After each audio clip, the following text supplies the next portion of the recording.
ఊరికే నాకు ఇదివ్వు అదివ్వు అదివ్వు అని అడుగుతారు.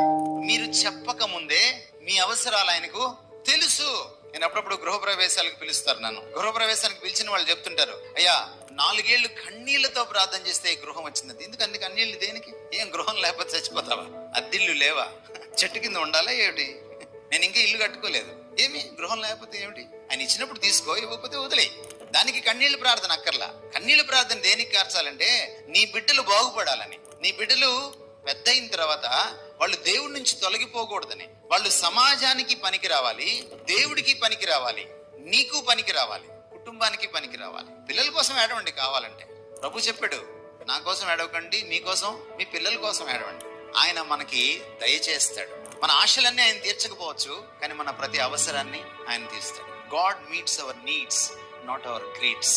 మన గ్రీడ్స్ ని తీర్చడు ఆయన, మన నీడ్స్ ని తీరుస్తాడు. మీరెందుకు ఊరికే